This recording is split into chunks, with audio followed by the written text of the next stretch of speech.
Online privacy is an ever-growing concern, impacting more and more people every day. With a constant bombardment of news about data breaches and new laws requiring sensitive personal information to be uploaded to unknown third-party corporations, well, it's understandable why people are seeking out something different. Many companies have been created as a direct response to these concerns. Many of them seem to go totally against the grain, putting privacy front and center as their major selling point. This is certainly a breath of fresh air from the normal behavior of tech companies. However, I believe it's important that we remain diligent in making sure these companies don't take advantage of the position that they find themselves in. Seeking privacy is something that has a lot of roots in fear and paranoia, and that puts people in a very vulnerable spot to trust anyone that says, "I can address those fears for a price." So that's the topic of today's video. We're going to start by learning what basic features we'd want to look for to help protect your privacy online. Then, we'll look at some companies that sell these privacy fundamentals as a business model, and what we can do to be critical to help make an informed decision before giving them money. And of course, we will be looking at all of this through the lens of Nuance, because I believe it's the best way to help guide you into making a proper informed decision when considering these privacy for sale companies. Also, as a quick disclaimer, this channel does not take sponsorships or do affiliate links at all. I am not financially incentivized by any of the companies that we will be discussing later on in this video. Let's kick things off by gaining a fundamental understanding of the features that these companies sell. However, we're going to keep it company agnostic for now. I think it's important that we know what these concepts actually mean. That way you can't be fearmongered into paying for a service you might not actually need. Let's first talk about one of my favorite kinds of privacy features online, pretending to be someone else, otherwise known as aliases. Fundamentally, aliases are just an alternative way of identifying yourself. It's something that almost everyone online engages in, whether you know it or not. For instance, my name is Anthony, but online, I'm much more commonly referred to as my username, Reject Convenience. Or, what about that really dorky email you came up with in middle school that might be getting you funny looks in job interviews? Well, that's an alias too. So what's the importance with these aliases? Well, you can alias anything really. Birthdays, your name, or really anything else you might want to keep masked. Now, some of these services will actually help you generate these aliases. For example, some password managers will help you generate randomized usernames. This can greatly help reduce having your data be compared in multiple data breaches, and can help prevent identification from companies that are selling your user data. Another one that I personally live by is email aliases. These are offered by a lot of the privacy-focused email services, and it can help protect you from data breaches and data selling. Email aliases can also help you figure out where spam is coming from, so you can stop it at the source. I've been using this kind of system for over 3 years now, and I never get spam. One of the major disadvantages of these kinds of aliases is that some services that you try to sign up for will block them. Why? Well, think about someone who may want to do something nefarious online, such as a scammer. Email aliases are a fantastic tool for scammers, since it allows them to create hundreds of email aliases to sign up for new accounts online over and over again. As a result, it can sometimes be in the best interest of these online services to block the common email alias service providers. Luckily, those of us who are not aiming to do nefarious things online, there are many ways around this problem. For example, you could use a custom domain, which in most cases will bypass the restriction on the email service itself. However, it's worth keeping in mind that this normally costs extra, and it often requires some technical know-how, so this option isn't perfect for everybody, but it is an option. Another variation would be phone number aliases. There are a couple methods of obtaining these kinds of aliases. One would be an online phone service, where a phone number is provided to you that forwards calls to your real phone number while keeping it hidden. Another would be picking up a cheap pay-as-you-go phone. This essentially is just giving yourself a secondary phone number. In either case, this alias phone number can be used to give out to companies or people you don't want to give your real personal number to, which can help mitigate spam calls. However, a lot of online phone services are really easy to identify, and similar to email aliases, some companies will prevent you from using one. This is far less common with pay-as-you-go phone numbers, since there are legitimate reasons for those to be personal phones. I mean, I used a prepaid phone number for years as my personal phone number. However, it's worth noting that a lot of these numbers are usually recycled a lot, and they might already be associated with an online account. The last kind of alias I want to talk about are credit card aliases. These are anonymized credit card numbers to help protect your actual banking details from the services you sign up for. There are a lot of advantages to this idea. For example, if you sign up for a subscription service, you can provide them with this randomized card number that only works for that service. If there's a data breach and someone tries to use that card somewhere else, it simply won't work, and these services will let you know that someone tried to use it, which can help you identify what breaches you might have been in. Similar to other aliases though, companies can tell when you're using these aliases, and also, the service providing the alias would also have access to your full transaction history. Reading privacy policies is very important. The next thing I want to talk about is encryption. Wait, I know this is normally really complicated, but I promise I've done my best to make it easy to understand and entertaining too. Encryption's just one of those words that tech people throw around way too much with assumed knowledge. My main goal here is to help people like my parents who have no idea what any of this means. In fact, they review these scripts to make sure that it is easy to understand, so thanks Mom and Dad. Okay, so here's the core idea of what encryption is. Julie here is wanting to pass a note to her friend Alice. The problem is that they're not right next to each other, they're across the room. This normally wouldn't be a problem, but the note is about their classmate Steven, who they are wanting to throw a nice surprise birthday party for. Since the note can easily be looked at by anyone along the way, they need a way to disguise what's being said. So, before class started, they came up with a way to disguise their message. To help keep track of the pattern, they developed a key.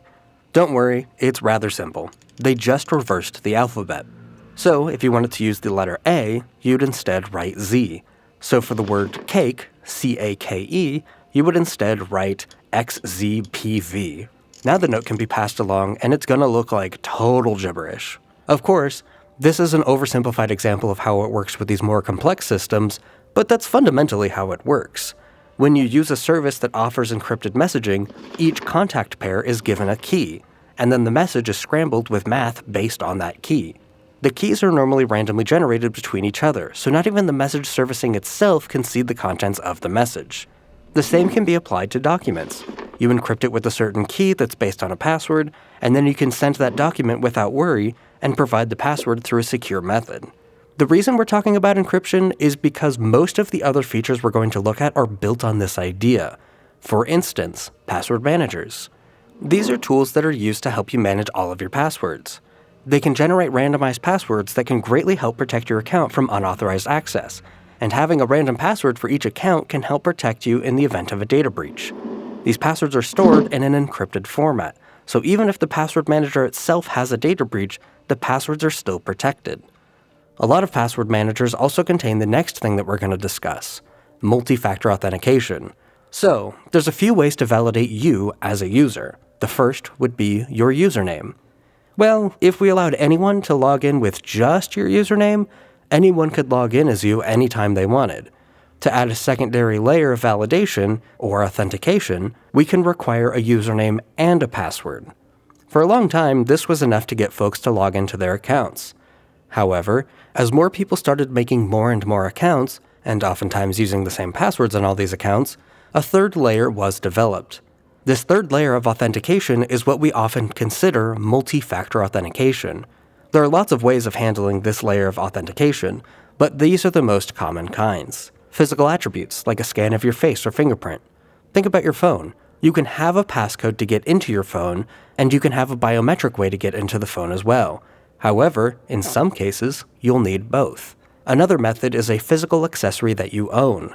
This would be something that can be used in the real world to confirm that it is, in fact, you trying to sign in. An example could be an ID badge for a place that you work for. Another example is some mobile banking apps require you to bring your debit card to the screen as a method of multi-factor authentication. Generally, it's pretty unlikely that someone would have stolen your phone, your debit card, and known the password to log into your account. It's much more likely that it's just you trying to sign in. Heck, using your phone as a physical accessory is a very common practice.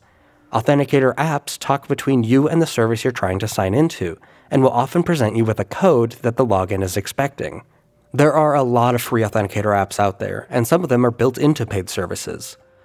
Next up are virtual private network services, or VPNs for short. These companies essentially offer a service that will change your IP address to one of theirs instead of your own. This can be used to bypass regional restrictions and prevent companies from seeing your actual IP address. One of the cons to these services is that all of your network traffic is simply rerouted to their service instead of your internet service provider, also called an ISP.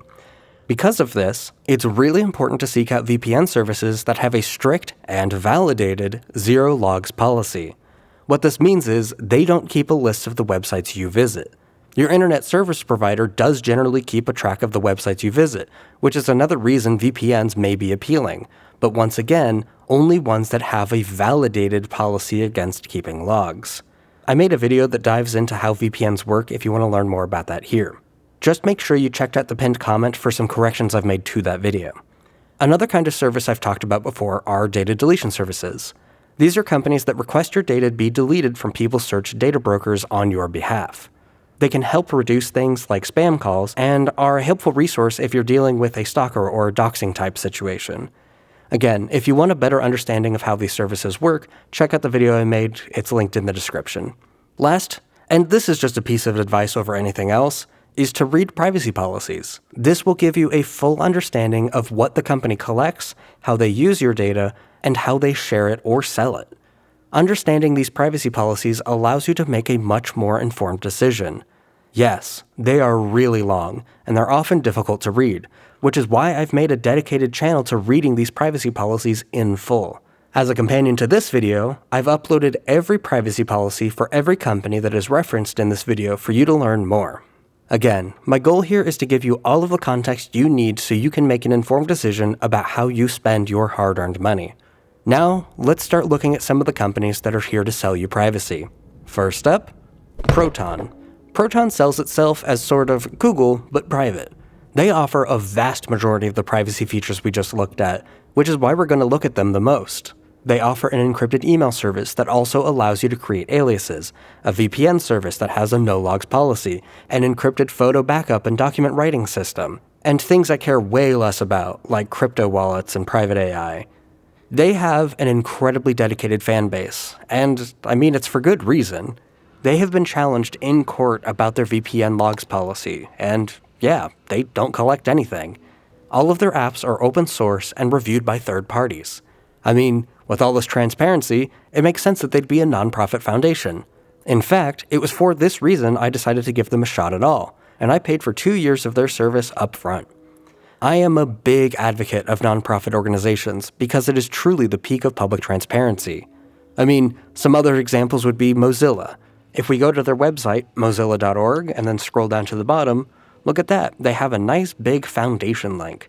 If we click this, we can scroll down and find their financial reports. Now, you know how people are critical about how Mozilla tends to mismanage their funding? Well, this is why they're able to be critical of that.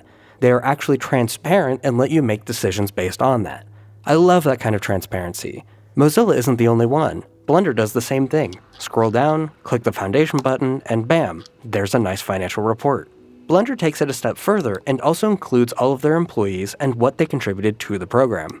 That's right, nonprofits can make enough money to pay for full-time employees, and look at how many people work at Blender alone. The goal of a nonprofit is to offer a public good, which doesn't mean they can't earn money doing so. I know companies like Signal are well known for paying their employees very well, despite being a nonprofit. I really love this kind of thing, and it was the driving force behind why I signed up for Proton. In fact, let's have a look at Proton's financials, right? I mean, I've seen them do sponsorship spots on YouTube before. It could be kind of interesting to see what companies spend on that sort of thing. So, same thing. We'll scroll down to the bottom and click that foundation button and... wait, there's nothing here. What? Maybe it's on their blog. Nope, nothing here either. Maybe I'll send an email to the address that's on the bottom of this webpage to see if I'm missing something. There was no reply. Okay, what's going on here? Well, if you click that foundation link, and then you click this 2-year-old article that's linked in the middle of this page, you'll find this. Quote, Proton is transitioning towards a nonprofit structure, end quote. There's certainly a couple of revealing pieces of information. That title certainly uses language that makes it sound like they would have become a nonprofit at this point, right? Well, this paragraph in the middle of the article reveals it all. Quote, while comparisons may be drawn to the nonprofit Signal Foundation or Mozilla Foundation, the Proton Foundation seeks to tread a different path. We believe that if we want to bring about large-scale change, Proton can't be billionaire-subsidized like Signal, Google-subsidized like Mozilla, government-subsidized like Tor, donation-subsidized like Wikipedia, or even speculation-subsidized like the plethora of crypto foundations. Instead, Proton must have a profitable and healthy business model at its core. For this reason, our service will continue to be offered through the for-profit Swiss corporation Proton AG, which now operates under the supervision of the nonprofit foundation, which is its primary shareholder. This change in governance does not signal a shift in how our core businesses are run. Proton is not profit-driven, but we still must retain profitability as a core objective because a cornerstone of safeguarding Proton's mission is independence through self-sustainability." End quote. So in short, this is just saying that they're not actually a nonprofit. It's just a regular company that has a nonprofit shareholder, which helps the company from getting bought out. Which, sure, that's valid, I get that. But this means that they have none of the benefits that a real nonprofit does. It's not getting the money that the company makes, so it doesn't have to report, well, anything. I can't see how much Proton has invested in sponsorship spots here on YouTube. I can't see how much they spend on marketing in general. I can't see where it goes into development. I can't see anything. That feels weird for a company that constantly promotes transparency. One of my red flags to look out for is to pay attention to what these companies are actually saying. Technically, Proton has never said they are a nonprofit. They have never told me or anyone else that's what they are. In fact, a good chunk of people know they're not a nonprofit, and I'm certain they've already told me so in the comments. But hear me out. I know for a fact I'm not the only one who made this mistake. And why would we all have made such a weird mistake at all? Because it's everywhere. If you poke around Reddit, you'll see people making this mistake while praising them. Same with YouTube comments, and even YouTubers themselves, myself included. Okay, sure, but those are individual people. That's not really on Proton. But what about affiliates? You know, websites that are designed to bring Proton new customers. Mashable here wrote a nice review that claims they're a nonprofit, and you better believe there are affiliate links in here. Engadget was so bold to put it in the title of their review, and once again, there are affiliate links here. Here's a review on Trustpilot that Proton even responded to. Or, what about major news organizations? Here's an article from Medium that said Proton is a nonprofit. This is a mistake that Proton benefits from. They have certainly gained customers off of this misconception, and they are financially incentivized to not correct people. Heck, that's how they got my money, and I'm really annoyed about that. It shows a lack of honesty, which is problematic for a company that is selling you privacy products. In fact, that's not the only strange thing they do. If you check out their privacy policy, you might notice that this document is split up into 9 different documents. It's pretty much one for each of the services they offer. If you pay for the full suite of apps, something they really want people to do, you have to read through 9 separate documents to fully understand their privacy practices. It's a barrier of resistance that you'd expect out of an actual evil corporation like Google. But here's the thing.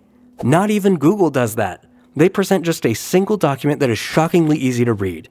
That feels like a weird red flag to me, and I think it's worth highlighting. However, if you're a regular reviewer of this channel, you'll know that I'm not going to just leave things with that same fear-mongering feeling that many others do. So, to get a full picture of Proton, let's learn about all the good things that they do. They have done incredible work when it comes to protecting journalists. In fact, creators like Megalag rely on these encrypted emails to stay protected from the insane organizations he goes after. They offer open source software for validation. While I can't personally vouch for what is actually in their code, I do trust the people who have validated it online. People who submit bug requests in GitHub do show an incredible amount of transparency that most companies don't bother with. And their free VPN is actually really solid. If you're in need of a VPN and you aren't able to spend money, Proton's is one of the best out there, and their privacy policy backs it up, as well as their transparency reports. These reports show how often they get requests for data, and when they comply, and their privacy policy shows what that data could be. Spoiler, it's not that much. Proton also invests a lot of their money into really good things. For example, they've invested money towards the development of OpenStreetMaps, which is an open-source community-driven alternative to things like Google Maps. Another one is GrapheneOS, which is a privacy-focused open-source operating system for Pixel phones, which has helped people de-Google their Android phones in a very meaningful way. Proton has had a long history of fighting for privacy, and I don't want to deny them of that achievement. My point here isn't to say that Proton is evil or scamming you or anything like that. I just want to paint the entire picture for you, because that's the only way to make a truly informed decision. When companies do things like dishonest marketing campaigns or making privacy policies harder to read, it raises red flags. It makes me wonder, what else are they hiding? Which is not something I want to think about when a company is selling me privacy. These companies are not scams, and they're certainly leagues better than the previous round of big tech we saw. But at the same time, just because they're currently better doesn't mean they can't continue to improve. I mean, Meta and Google both offer many open source projects, and they've also invested a lot of money in public goods, like Mozilla, whether we like that or not. Remember, the world is complicated, and we need to stop pretending that it's not. I can be both critical of how Proton presents itself and like what they do overall. I can be critical of Google and how creepy they are when it comes to harvesting personal data, but I can also appreciate that they are one of the sole reasons Firefox is still alive. And even within that, there's nuance. Mozilla has a very complicated history of mismanaging funds, but because they're a real nonprofit, you and I can validate that. But on the other hand, the reason that Google invests so much money in Mozilla is to ensure that Google is the default search engine for Firefox, which is certainly leaning into the monopoly that they have going for them. It's complicated, and you know what? Maybe we should let complex things be complex. Proton, on the other hand, is in a position where people trust them, and in many cases, they have very good reason to. As we've discussed, they clearly have done a lot of good things. However, they are also in a position of great power, and they should be leading the charge to do things the right way in any way that they can. Making privacy policies harder to read and being hands-off when people incorrectly call Proton a nonprofit are behaviors I would expect from Google or Meta. If I had any hope for how Proton responds to this video, if they even care to, it would be this. Make your privacy policy easier to read. I know the contents aren't bad in there, I've read it all, so put it all in one document. It's not legally required, but it feels like the right thing to do. Also, please go out of your way to at least correct affiliates and articles that incorrectly describe how your company works. It is a nonprofit as a shareholder, and Proton itself is a for-profit company. Be way more clear about that. Honestly, wear it with pride. I totally get why you want to do it that way. It keeps the company from getting bought out. I can respect that. But the way that it is currently shown on your website makes people like myself believe that your company is the same thing as Mozilla or Signal, when it's not. When I see the words donate or foundation on the bottom of a website, I think, cool, nonprofit. Sure, you technically lay it all out if you click through all of the various links on that one page, but it's not crystal clear to me. I know I'm not alone, as many others have made the same mistake. Go out of your way to make it more clear. I don't know, change it to say how we make money or what we do differently to make money. I know that would make me feel a lot better. I know you're capable of that kind of transparency, and frankly, I believe it's your responsibility to act on it. Now, I want to use this as an opportunity to call out companies that I personally prefer for privacy over Proton. If you still want to use Proton, that's okay. I don't think they're bad, but I want you to be making informed decisions. I personally signed up for Proton because I was under the impression that they were a real nonprofit, and they're not. That bothered me enough to break out of their ecosystem. If that doesn't bother you, that's fine. This is why I like to keep the conversation honest. I want you to come up with your own decisions with all of the information. It's why I read privacy policies in full on the second channel. When you watch those videos, you're not getting a summary. You're getting the entire thing. You can go into the real world and make a real informed decision. First up, Phreeli is a cellular service that does not collect your name, address, or anything. Right up front, they use privacy as a selling point, and they prove it by never getting your data in the first place. They cannot change their mind and start selling your user data because you never gave it to them. This is a fantastic example of practicing what you preach. Like, you don't even need to give them a credit card. You can also choose to pay with crypto, which can be a privacy-focused alternative payment method. They've really gone out of their way to make this as private as possible, and I love them for it. The cost of service is a little much for me, as I don't have a smartphone and I don't need a data plan, but I very much like what they have going for them. StartMail is an encrypted email service similar to what Proton offers. They have an actually super transparent privacy policy, which I'm a big fan of.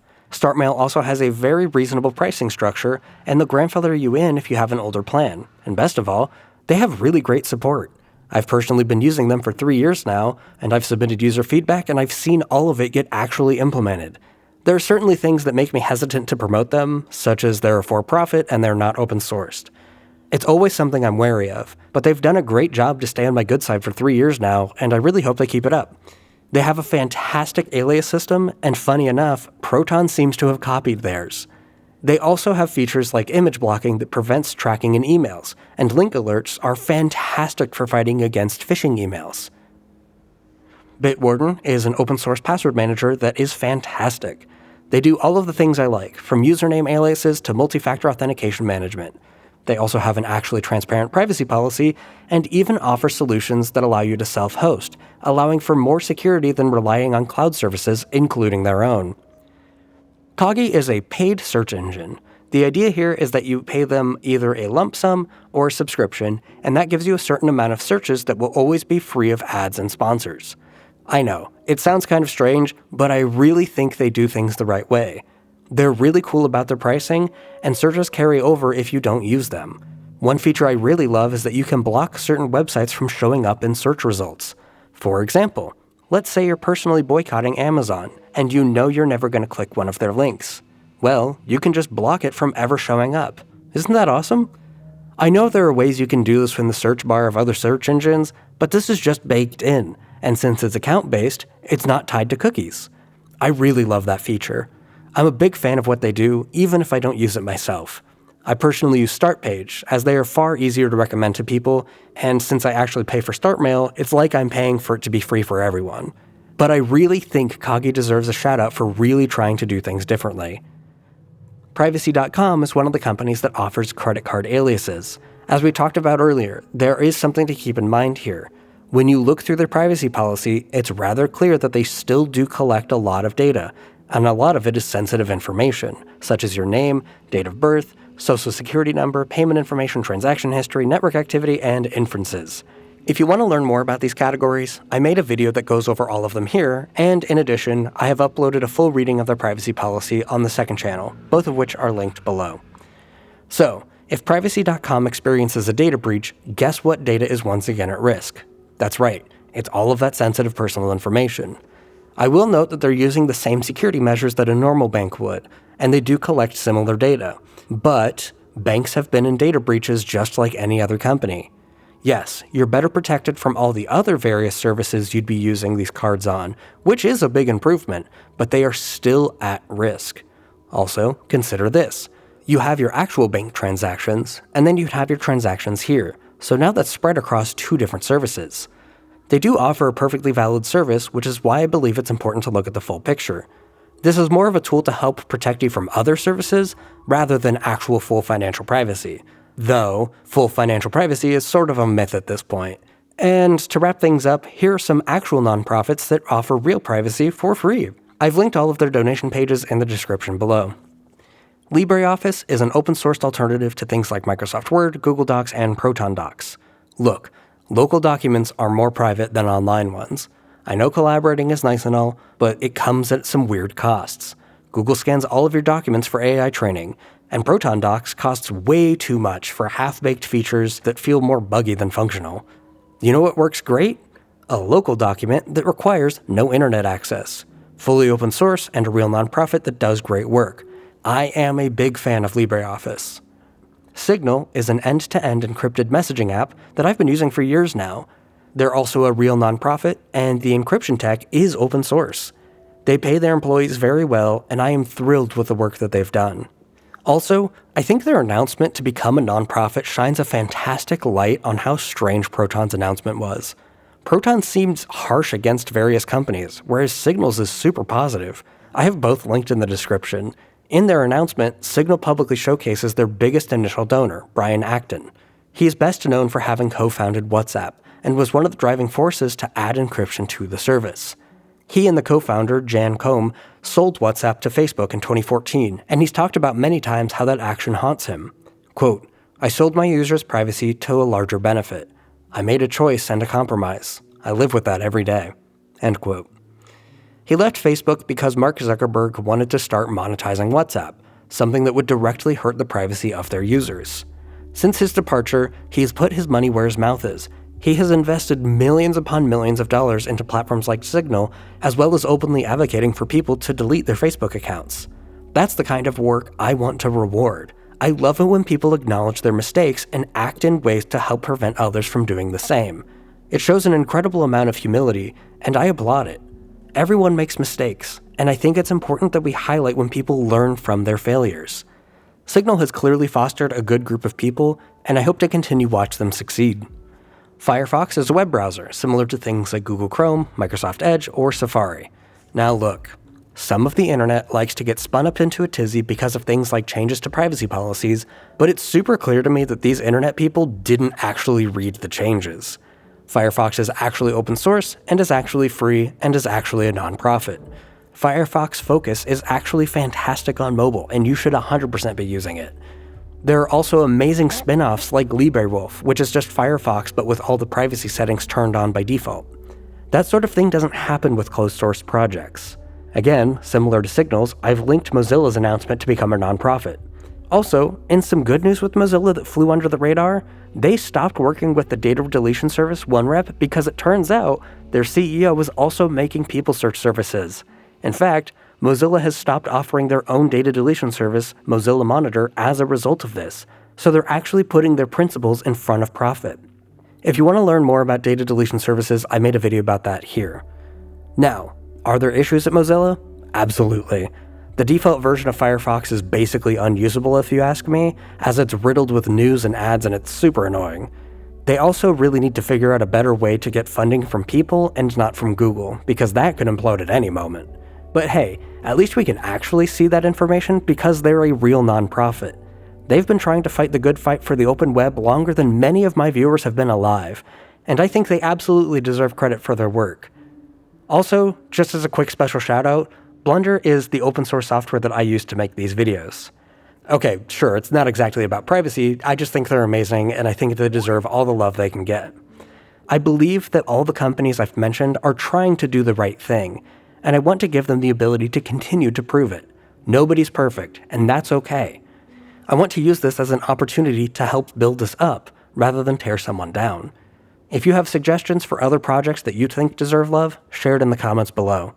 If you liked this video, consider subscribing and liking the video.